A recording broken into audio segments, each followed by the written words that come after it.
যে বিষয়টি নিয়ে আমি আপনাদের সামনে উপস্থিত হয়েছি সেটি হচ্ছে ইত্তেবায়ে রাসূল সাল্লাল্লাহু আলাইহি সাল্লাম, অর্থাৎ রাসূল সাল্লাল্লাহু আলাইহি সাল্লামের অনুসরণ করতে হবে। আল্লাহ রাসূল সাল্লাল্লাহু আলাইহি সাল্লামকে মেনেই চলতে হবে। যদি আমরা আল্লাহ রাসূল সাল্লাল্লাহু আলাইহি সাল্লামকে মেনে না চলি তাহলে আমাদের প্রতিফল দিবস কি হবে? সম্মানিত উপস্থিতি, আমরা একটি জিনিস নিয়ে অনেক মেরুকরণ তৈরি করে থাকি, যা হচ্ছে আমরা হাদিস নিয়ে অনেকেই মেরুকরণ তৈরি করে থাকি। সেটা আমরা বলে থাকি এটা হচ্ছে অমুকদের হাদিস, এটা হচ্ছে অমুকদের হাদিস, এটা হচ্ছে আমাদের হাদিস, এটা হচ্ছে ওদের হাদিস, এটা হচ্ছে আহলে হাদিসের, এটা হচ্ছে সাফিদের, এটা হচ্ছে হাম্বলীদের। এরকম ভাবে আমরা মতনৈক্য হয়ে থাকি, আমরা অনেক ফিরকার অন্তর্ভুক্ত হয়েছি। সম্মানিত উপস্থিতি, একটি কথা মনে রাখবেন, যতই আপনি ফিরকার অন্তর্ভুক্ত হন না কেন, শুধুমাত্র যতক্ষণ পর্যন্ত আপনি রাসূল অর্থাৎ নবী মুহাম্মদ সাল্লাল্লাহু আলাইহি সাল্লামের পথ এবং পন্থা অবলম্বন না করে চলতে পারবেন, ততক্ষণ পর্যন্ত আপনি সফল হতে পারবেন না, ততক্ষণ পর্যন্ত আপনি কামিয়াব হতে পারবেন না। এই কথা আমি আপনাকে জানিয়ে রাখলাম, আপনাকে এই কথাগুলো ভাবার জন্য অনুরোধ জানাচ্ছি। এবার আমরা সুস্পষ্ট করতে যাচ্ছি যে রাসূল সাল্লাল্লাহু আলাইহি সাল্লামকে যদি আমরা মেনে না চলি তাহলে আমাদের প্রতিফল দিবস কি হবে, এবং যদি আমরা সংখ্যালঘু এবং সংখ্যাগরিষ্ঠ হওয়ার কারণে যদি আমরা রাসূল সাল্লাল্লাহু আলাইহি সাল্লামের বিধিবিধানকে প্রত্যাখ্যান করি, প্রত্যাখ্যান করি, তাহলে আমাদের প্রতিফল দিবস কি হবে সেগুলোই আমি আপনাদের সামনে সুস্পষ্ট করতে যাচ্ছি ইনশাআল্লাহ। সম্মানিত উপস্থিতি, এবং চারজন যে ইমাম রয়েছে, বিখ্যাত চারজন ইমাম রয়েছে, যিনারা কি বলেছেন রাসূল সাল্লাল্লাহু আলাইহি সাল্লামের পথ এবং পন্থার ব্যাপারে, এগুলোই নিয়ে আমি আপনাদের সামনে সুস্পষ্ট করতে যাচ্ছি ইনশাআল্লাহ। আমি আপনাদেরকে অনুরোধ জানাচ্ছি ভালোভাবে চেয়ে থেকে শ্রবণ করুন।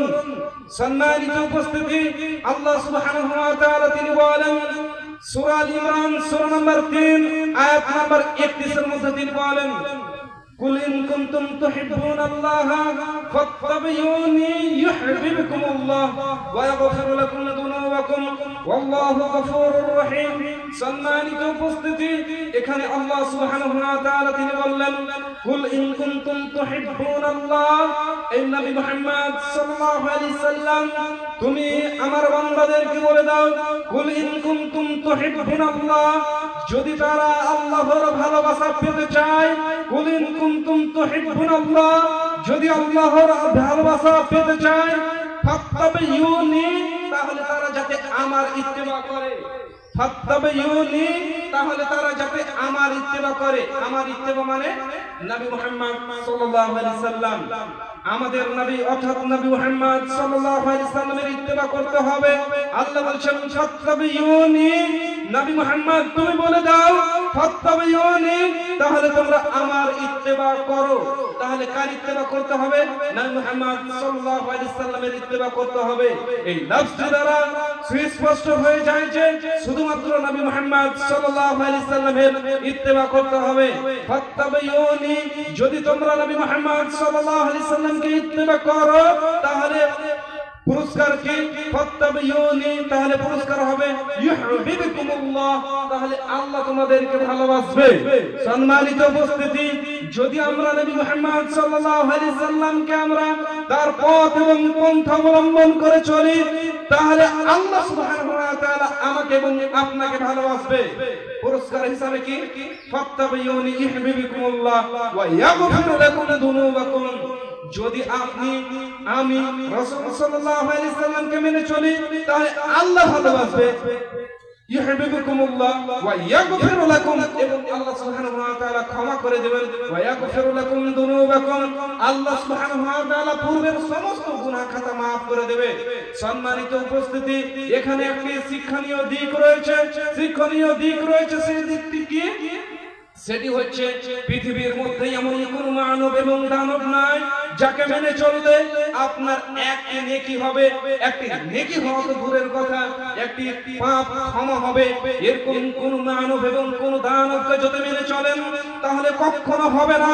যদি কোন মানব এবং কোন দানবকে আজকে পৃথিবীর বুকে যত মানব এবং দানব রয়েছে যে কোনো মানুষকে আপনি মেনে চলেন আপনার এক নেকি হবে, এ কথা বলা নয়। এ বলেন আল্লাহ সুবহানাহু ওয়া তাআলা, অপরদিকে আল্লাহ সুবহানাহু ওয়া তাআলা আপনার এক গুনাহ মাফ করবেন, এ কথা বলেননি। কিন্তু একজন ব্যক্তিকে যদি আমরা মেনে চলি তাহলে আল্লাহ সুবহানাহু ওয়া তাআলা ভালোবাসবেন, অপরদিকে আল্লাহ সুবহানাহু ওয়া তাআলা নেকি দিবেন এবং কি করবে, আল্লাহ সুবহানাহু ওয়া তাআলা ভালোবাসবে এবং পূর্বের গুনাহ খাতাকে আল্লাহ সুবহানাহু ওয়া তাআলা maaf করে দিবেন। ওয়া ইয়াগফিরু লাকুম যুনুবাকুম, আল্লাহ সুবহানাহু ওয়া তাআলা আমার এবং আপনার পূর্বের গুনাহ খাতাকে maaf করে দিবেন। সম্মানিত উপস্থিতি, তাহলে একজন ব্যক্তি হচ্ছেন, তিনি একজন ব্যক্তি, তিনি হলেন নবী মুহাম্মদ সাল্লাল্লাহু আলাইহি সাল্লাম। তাকে মডেল স্বরূপ হিসাবে একজন ব্যক্তির পথ এবং পন্থা অবলম্বন করে চলতে হবে। তিনি হচ্ছেন নবী মুহাম্মদ সাল্লাল্লাহু আলাইহি সাল্লাম।